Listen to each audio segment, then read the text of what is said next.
Hello नमस्कार दोस्तों, हमारे चैनल में आप सबका स्वागत है। जैसे कि आप सबको पता है, हम लोग हर रोज 10-10 क्वेश्चन जीएस के क्वेश्चन का एमसीक्यू कराते हैं। तो यह हमारा 10वां वीडियो है। आज टोटल 100 क्वेश्चन कंप्लीट होने वाली है। तो आइए आगाज करते हैं एक नए मोटिवेशन कोट के साथ।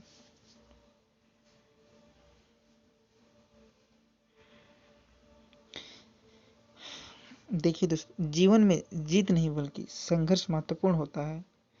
जीवन में जीत नहीं बल्कि संघर्ष महत्वपूर्ण होता है, क्योंकि संघर्ष से आप जीत हासिल करना सीखते हैं। स्टार्ट करते हैं। क्वेश्चन है, निम्नलिखित में से कौन सा वायसराय बंग भंग से संबंधित था? ऑप्शन दिया है। ऑप्शन ए लॉर्ड लिनलियोगो, और ऑप्शन बी है लॉर्ड रिफन, ऑप्शन सी है लॉर्ड कर्जन, ऑप्शन डी है लॉर्ड कॉर्नवालिस। तो इसका सही आंसर है option number C, Lord Curzon.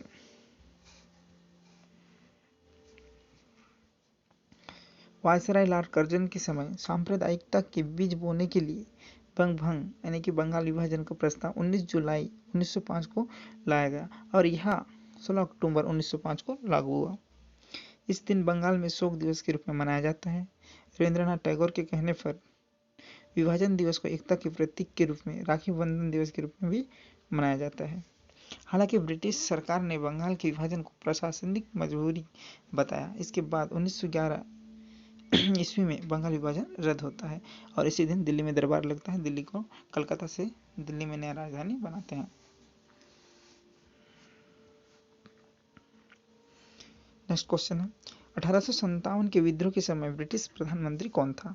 Option दिया है चर्चिल, ऑप्शन बी है पामस्टर्न, ऑप्शन सी है लॉर्ड एंटनी, ऑप्शन डी है लॉर्ड माउंटबेटन। तो इसका करेक्ट आंसर है ऑप्शन नंबर बी, पामस्टर्न।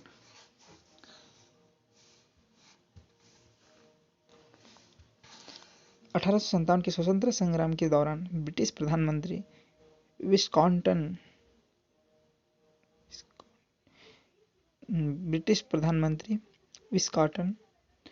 पामस्टर्न था।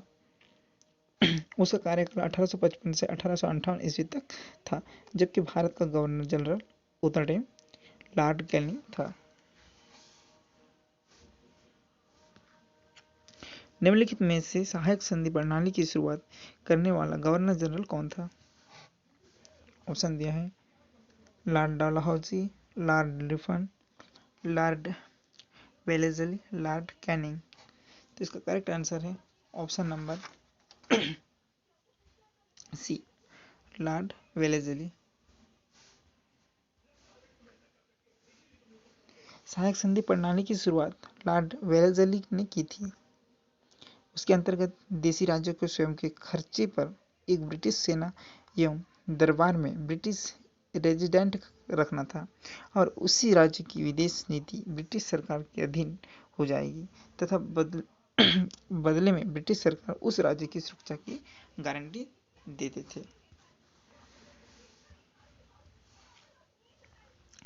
नेक्स्ट क्वेश्चन है, स्वतंत्रता आंदोलन के इतिहास में भारतीय राष्ट्रीय कांग्रेस का 1929 का अधिवेशन इसलिए महत्वपूर्ण है क्योंकि इस अधिवेशन में ऑप्शन दिया है। ऑप्शन ए है कांग्रेस के उद्देश्य के तौर पर स्वशासन प्राप्ति की घोषणा की गई।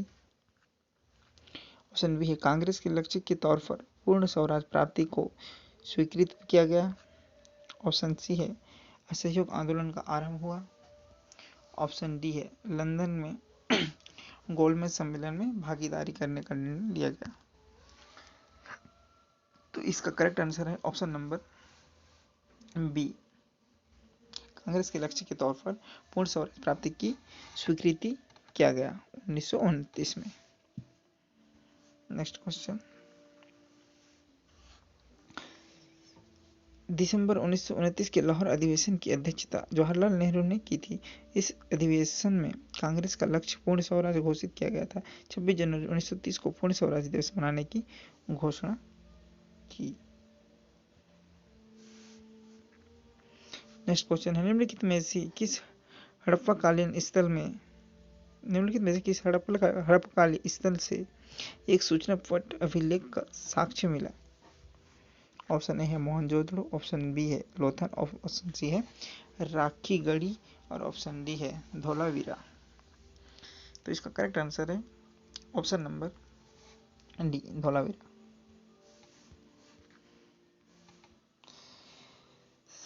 संधाव सभ्यता में धोलावीरा की सूचना पट के साक्ष्य मिले जो संधाव लिपि की जानकारी देता है।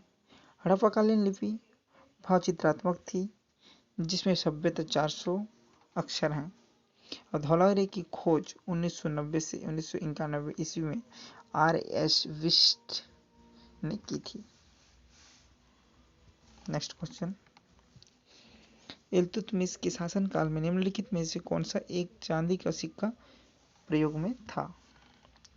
टंका, रुपया, जीतल,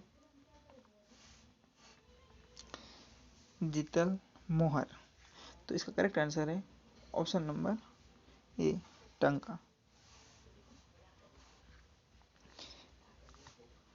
इल्तुतमिश ने मुद्रा व्यवस्था में सुधार किया। वह पहला तुर्क शासक था जिसने शुद्ध अरबी सिक्के चलाए। सिक्कों पर टकसाल का नाम लिखवाने की परंपरा शुरू की इल्तुतमिश ने। नेक्स्ट क्वेश्चन, अरे इसका बचा है पॉइंट। इल्तुतमिश ने चांदी का टंका 175 ग्रेन एवं तांबे का जीतल भी प्रारंभ करवाया था। नेक्स्ट क्वेश्चन, किस सत्याग्रही को आयोजित करने के उपलक्ष्य में वल्लभ भाई पटेल को सरदार को पदवी से विभूषित किया गया था? ऑप्शन दिया है भारदोली सत्याग्रह, खेड़ा सत्याग्रह, नमक सत्याग्रह, व्यक्तिगत सत्याग्रह। तो इसका करेक्ट आंसर है ऑप्शन नंबर ए, भारदोली सत्याग्रह।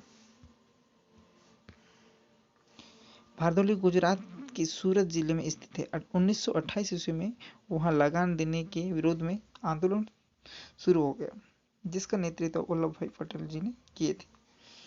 भारदोली सत्याग्रह की सफलता पर वहां की महिलाओं ने सरदार की उपाधि प्रदान की थी। वल्लभ भाई पटेल को सरदार की उपाधि वहां की महिलाओं ने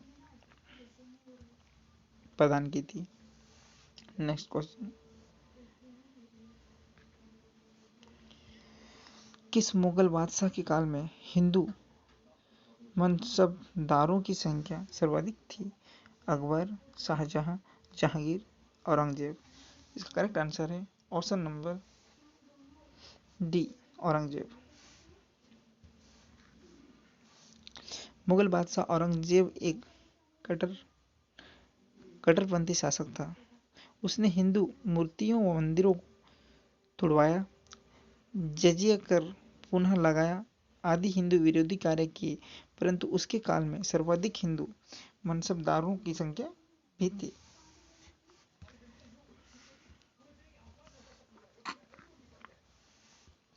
नेक्स्ट क्वेश्चन है, दीनबंधु मित्र के नाटक नील दर्पण में निम्नलिखित में से किसके ऊपर अंग्रेजों के अत्याचार का वर्णन किया गया?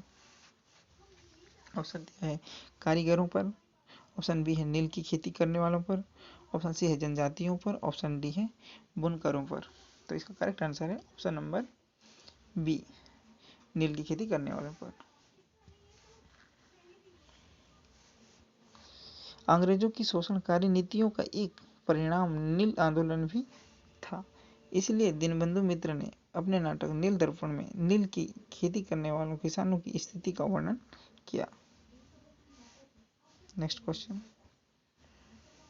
यह हमारा आज का वीडियो का लास्ट क्वेश्चन है और टोटल आज 100 क्वेश्चन कंप्लीट होते हैं।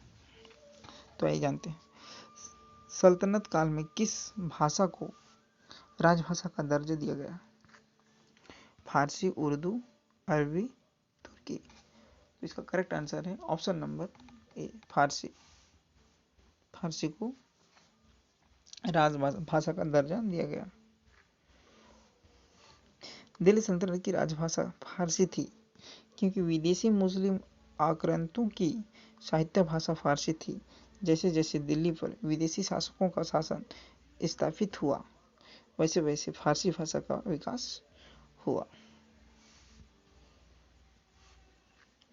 बहुत बहुत धन्यवाद दोस्तों, हमारी वीडियो को अंत तक देखने के लिए। ऐसा ही प्यार बनाए रखिएगा। मिलते हैं नेक्स्ट वीडियो में। धन्यवाद।